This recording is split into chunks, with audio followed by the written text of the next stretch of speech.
Elle n'aurait jamais imaginé qu'un après-midi ordinaire au parc deviendrait l'expérience la plus effrayante qu'elle ait jamais vécue. Lily, 12 ans, aimait son chien Shadow plus que tout au monde. Ce n'était pas seulement un animal de compagnie, c'était un K9 à la retraite, un ancien chien de service qui avait survécu à des missions dangereuses que la plupart des gens pouvaient à peine concevoir. Pour Lily, ce passé faisait de lui un héros. Mais pour un groupe d'adolescents imprudents, cela ne signifiait rien. Quand Lily s'éloigna juste un instant, ils y virent une occasion. 4 adolescents encerclèrent Shadow en riant bruyamment. L'un d'eux alluma une tondeuse électrique, dont le bourdonnement strident fendit l'air. Le chien, qui avait autrefois affronté le danger sans peur, se mit à trembler de façon incontrôlable. Des plaques de son pelage avaient disparu, sa peau était griffée et saignait. Quand Lily revint, la vue la brisa. Elle s'effondra au sol, sanglotant, en entourant Shadow de ses bras, tandis qu'il gémissait de douleur et de confusion. Elle cria à l'aide, mais les garçons se contentèrent de sourire avec suffisance. Pour eux, ce n'était qu'une blague. Ils n'avaient aucune idée de ce qu'ils venaient de déclencher. À l'instant où le cri terrifié de Lily résonna dans le parc, tout changea. Les gens se figèrent. Un homme se mit à courir vers elle, non seulement son père, mais aussi un commandant de la Delta Force, entraîné à rester calme dans les pires zones de combat imaginables. Malgré tout, rien ne l'avait préparé à voir sa fille agenouillée auprès de son chien blessé. Ce qui suivit, personne ne s'y attendait. Restez avec nous, car cette histoire va vous laisser sans voix. Et avant de continuer, n'oubliez pas de liker, de partager et de vous abonner. D'ailleurs, d'où nous regardez-vous? Dites-nous votre pays dans les commentaires. C'est incroyable de voir jusqu'où ces histoires voyagent.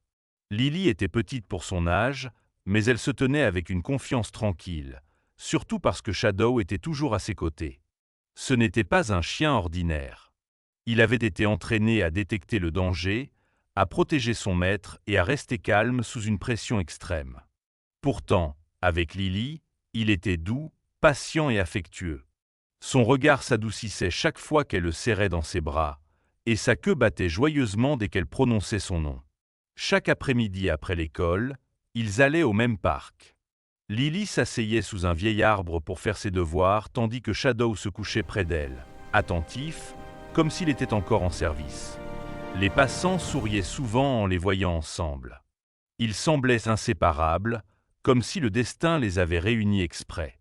Pour Lily, Shadow n'était pas seulement un compagnon, il était son meilleur ami, son protecteur et la présence qui rendait le monde plus silencieux les jours difficiles. Et pour Shadow, Lily était la première personne qui lui avait donné un véritable sentiment de sécurité après tout ce qu'il avait enduré comme K9. Du moins, Lily croyait que leur lien était indestructible. Mais tout le monde au parc n'avait pas de bonnes intentions. Un groupe d'adolescents avait commencé à traîner près de l'aire de jeu, bruyant, vulgaire, toujours à la recherche de quelqu'un à provoquer. Ils étaient plus âgés et plus grands que Lily et prenaient plaisir à mettre les autres mal à l'aise. Chaque fois que Lily passait, ils chuchotaient, riaient et montraient Shadow du doigt, comme s'ils défiaient le destin. Au début, Lily les ignora. Shadow lui donnait de légers coups de museau, comme pour lui rappeler qu'il était là. Mais les garçons devinrent plus audacieux. Ils se moquaient du calme de Shadow, le traitant de lent, dépassé et inutile. L'un d'eux alla même jusqu'à lui aboyer dessus pour amuser les autres. Shadow ne réagit jamais. Il resta simplement près de Lily, observant en silence. Les garçons prirent la retenue pour de la faiblesse. Cette erreur les mena à prendre une décision cruelle. Ils voulaient prouver qu'ils pouvaient tout faire, même à un K9 entraîné. Cet après-midi-là semblait paisible.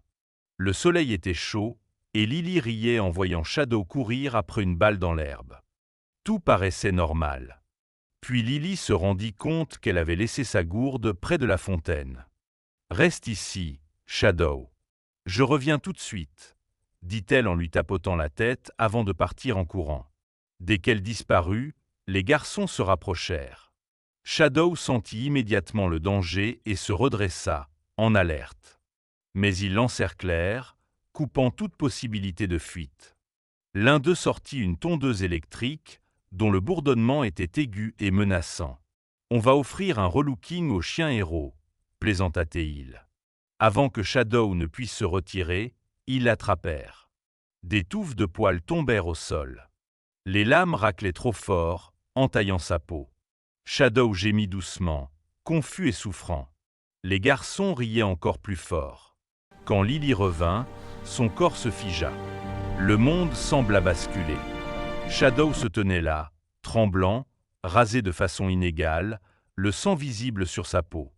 Lily hurla et tomba à genoux, le serrant contre elle tandis que les larmes coulaient sur son visage. Les garçons se contentèrent de sourire. Elle pleurait encore dans le pelage de Shadow lorsqu'elle entendit des pas rapides approcher. Elle n'avait pas besoin de lever les yeux. Elle reconnut immédiatement cette démarche. Son père, David, était arrivé. Quelques minutes plus tôt, il se trouvait non loin de là, prévoyant de surprendre Lily avec une glace. Mais dès qu'il vit sa fille trembler et son chien blessé, son expression se durcit. Il ne cria pas. Il ne se précipita pas. Il s'immobilisa complètement. Le calme de David troubla les garçons plus que n'importe quel cri. Ils reculèrent instinctivement. Ce n'était pas un parent en colère. C'était un homme dont le regard était entraîné à évaluer les menaces. Il s'agenouilla près de Shadow, posant doucement une main sur l'épaule du chien. Sa mâchoire se crispa en examinant les blessures. Puis il leva les yeux vers les garçons. Les rires disparurent. Pour la première fois, ils comprirent que cet homme n'était pas comme les pères qu'ils connaissaient. Sans élever la voix, David sortit son téléphone et commença à filmer. Les visages des garçons, la tondeuse au sol, les blessures de Shadow. La panique remplaça l'arrogance. « Reste avec Shadow, Lily », dit calmement David en appelant la police. Son sang-froid était plus effrayant que la colère. Un agent arriva en quelques minutes et traita immédiatement la situation comme un crime grave. Les parents des garçons furent appelés, arrivant prêts à défendre leur fils. Mais lorsqu'ils virent les blessures de Shadow, leur assurance se transforma en stupeur. David expliqua ce qui s'était passé avec calme, sans jamais mentionner son passé militaire. Il n'en avait pas besoin. Sa seule présence imposait le respect. Plus tard, à la clinique vétérinaire, Lily était assise, tremblante, sur une chaise en métal pendant que le vétérinaire examinait Shadow. David se tenait derrière elle, la main ferme sur son épaule. L'expression du vétérinaire devint de plus en plus grave. « Ces blessures sont plus profondes qu'elles n'en ont l'air », dit-il. Le rasage a endommagé sa peau et l'a rendu vulnérable aux infections. Nous devons le soigner immédiatement. « Il va s'en sortir ?» murmura Lily, la voix brisée. « Oui, » répondit le vétérinaire. « Vous l'avez amené juste à temps. » La culpabilité submergea Lily. « Je n'aurais pas dû le laisser. » David s'agenouilla devant elle. « Ce n'est pas ta faute. Shadow est fort. Il va s'en remettre. » Pourtant, au fond de lui, la peur le saisissait, une émotion qu'il s'autorisait rarement à ressentir. Une semaine plus tard, les garçons se tenaient devant un refuge pour animaux, la tête baissée. Le rapport de police et la gravité des blessures de Shadow avaient entraîné de lourdes conséquences. Au lieu d'une simple punition, un juge ordonna des travaux d'intérêt général obligatoires auprès d'animaux maltraités et blessés. Au début, ils considéraient cela comme une corvée. Mais tout changea lorsqu'on leur demanda de nettoyer les cages. L'un des garçons se figea en voyant un petit chiot recroquevillé dans un coin, rasé de façon irrégulière, la peau couverte de bleu, douloureusement semblable à Shadow. Quelque chose se brisa en lui. Pour la première fois, le rire laissa place à la culpabilité. Des larmes lui montèrent aux yeux tandis qu'il murmurait des excuses que le chiot ne pourrait jamais comprendre. À la fin de la journée, ils étaient tous silencieux, vraiment silencieux. Et pour la première fois, ils comprenaient le poids de leurs actes.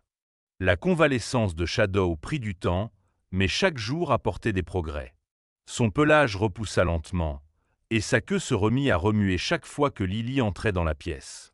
Chaque soir, elle s'asseyait près de lui lisait des histoires, brossait son pelage en guérison et lui murmurait « Tu es mon héros, Shadow ». Tu l'as toujours été.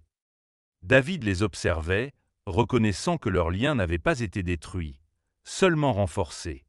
À l'école, Lily surprit tout le monde en faisant un court discours sur la protection des animaux et le courage de s'opposer à la cruauté. Ces mots étaient simples, mais ils marquèrent tous ceux qui les entendirent. Quelques jours plus tard, les garçons vinrent l'aborder. Pas de blagues, pas d'arrogance, juste des excuses discrètes. Lily ne leur faisait pas encore entièrement confiance, mais Shadow s'avança, les renifla doucement et remua la queue une fois. À sa manière, il montrait que le pardon était possible.